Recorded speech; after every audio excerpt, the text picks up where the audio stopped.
Sebagai seorang anak, tidak mungkin ada keikhlasan anaknya ketika ibunya harus bertarung sampai dengan malam.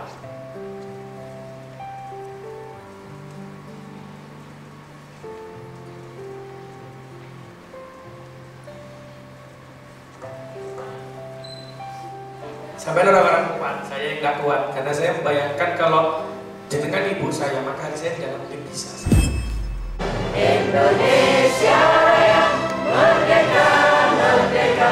Selanjutnya Ibu Vicky Maita Zenek JZT. Saya pertama itu kaget bukan main ketika saya pesen makanan di rumah. Makanan saya ini kan sering aneh ngojek, gak tahu masak. Ketua PKK ini muter terus. Ya. Pada waktu pesen makanan itu malam saya, sekitar insya Allah jam 9 atau setengah 10 itu nyampe rumah. Ada datang ojek online-nya itu datang. Terus saya bilang sama anak saya, namanya Pak Syasya, tolong dibukain dong. Terus waktu ngambil makanan, kan biasa ada struknya gitu ya. Anak saya ngomong, ya tambahin ya. Nah, kebetulan biasanya kan orang dipas-pas sama anak saya itu sering begitu. Setelah saya bilang, ya tak tambahin agak banyak dikit gitu. Kok tumben anak ini? Biasa-biasanya. Kenapa saya? Perempuan. Hati saya langsung majikan. Kok wedok jam ini? Kok jam 9 sampai setengah 10? Istri saya minta keluar. Coba kamu keluar sini. Temuin lihat itu. Ada enggak? Betul kan? Perempuan. Ternyata betul. Ternyata perempuan. Di situ saya pikir, ya Allah. Hati saya. Semua orang memang harus bekerja untuk memenuhi kebutuhan hidupnya. Tapi hati saya ketika melihat seorang wanita bekerja sampai dengan larut malam begitu, itu mungkin hal biasa ya. Tapi buat saya sangat luar biasa. Ketika saya bayangkan jenengan semua adalah orang tua saya. Sebagai seorang anak, tidak mungkin ada keikhlasan anaknya ketika ibunya harus bertarung sampai dengan malam.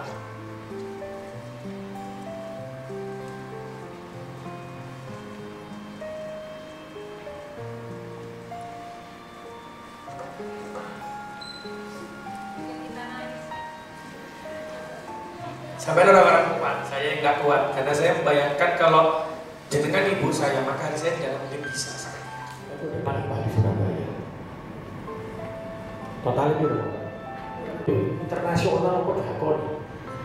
Tapi dari saya itu terbentuk rasa, ya Allah, teman-teman saudara-saudara saya ini masih tapi paling tidak dibatasi sampai jam 12 wae awal. Ini bukan politis, tapi ini adalah tugas pemerintah.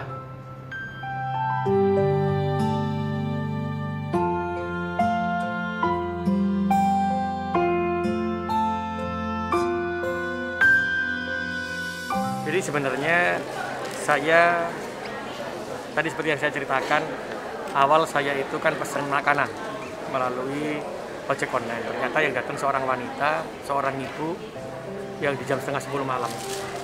Setelah itu kedua kali saya pernah lagi berdua ternyata dengan seorang laki-laki. Saya tanya siapa suaminya. Di situ saya ngomong, ya Allah, anak bangsa ini, setiap keluarga itu akan menjadi sangat luar biasa ketika anak-anaknya itu juga didampingi oleh ibunya. Karena kasih sayang seorang ibu sangat luar biasa.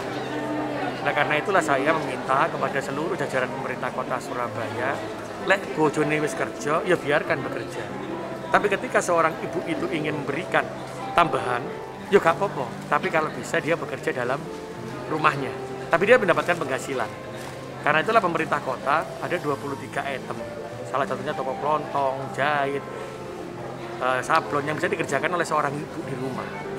Sehingga ibu ini bisa menambahkan penghasilan suaminya, tapi masih bisa bertemu dengan anaknya. Saya bisa bayangkan kota ini akan menjadi kota yang hancur ketika seorang anak tidak pernah bertemu dengan ibunya, waktunya sedikit. Kalau kita mau lihat anak yang lepas kendali, ono sing minum atau yang apa, itu karena apa? Karena kurang sentuhan kasih sayangnya. Dan sentuhan kasih sayang yang paling mendalam, yang paling sangat bisa diterima seorang anak adalah ketika lisan seorang ibu yang berbicara. Karena itu saya meminta dibantu para ibu ini sehingga toh kalaupun bekerja sebagai ojek online ya tidak terlalu lama, sampai dengan jam 11, jam 12 selesai, punya banyak waktu bertemu dengan putra-putrinya sambil bekerja di rumah, mengerjakan yang lainnya yang bisa mendapatkan penghasilan, menambah penghasilan sang suami. Itu aja sebenarnya. Ini nanti pembinaannya berkelanjutan gitu, Pak?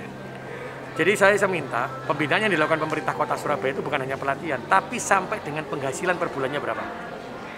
Dinas harus tahu itu. Keberhasilan pemerintah itu bukan pelatihannya. Keberhasilan pemerintah itu bukan karena memberikan alat bantuan tadi, mau mesin jahit, bukan itu keberhasilan pemerintah. Tugasnya bukan itu. Tapi tugasnya adalah sampai orang itu mendapatkan penghasilan yang layak, yang bisa menambahkan penghasilan dari seorang suaminya lah, umpamanya begitu. Nah ini yang saya katakan, itulah output dan outcome-nya dari pemerintah kota, dari kepala dinas. Bukan setelah memberikan bantuan selesai, tidak itu outputnya, outcome-nya. Nah, itu aja sebenarnya. Mungkin untuk kedepannya Pak, perempuan-perempuan yang bekerja dengan resiko tinggi itu mungkin akan dibantu atau dijaring lagi. Jadi sebenarnya dengan yang sudah resiko tinggi ini, karena apa sih, ojek online ini kan di luar. Lek bengi, wayahe ono perampasan sepeda motor, ya apa. Terus yang kedua, kalau dia ada kecelakaan seperti apa. Dan ini yang resiko tinggi, memang saya meminta OPD itu untuk selalu bergerak, untuk memantau. Kalaupun bisa kita sentuh lah. Jadi jangan sampai mereka juga bekerja dengan resiko yang tinggi. Tapi yang pasti, bukan resiko tinggi yang menjadi pemikiran saya. Tapi ketika beliau ini banyak di luar, sampai malam, satu resikonya tinggi. Yang kedua yang paling penting adalah bertemunya dengan seorang anak. Anak ini menjadi anak yang luar biasa karena seorang ibu. Itu saja sebenarnya. Dan saya tidak ingin penerus bangsa dari Kota Surabaya ini akan menjadi penerus bangsa, anak-anak bangsa yang tidak memiliki mental yang bagus karena tidak ada sentuhan atau kurang sentuhan kasih sayangnya dari seorang ibu. Karena yang bisa membentuk karakter anak adalah seorang ibu. Masih 6 bulan ya. Oh, baru 6 bulan. Iya, kan cuma food sama ekspresan aja kan, kalau Shopee. Nah, kalau suami siapa?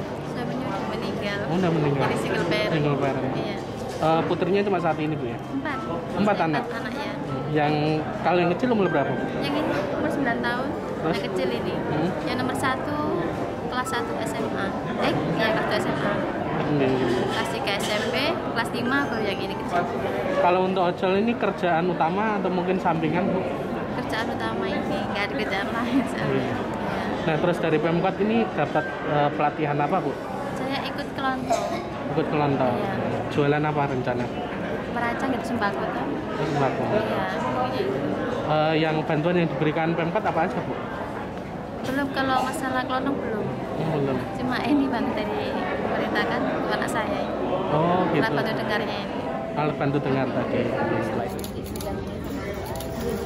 Takutnya dia nanti dia ngomong nggak ngerti gitu loh, mau ngomong apa.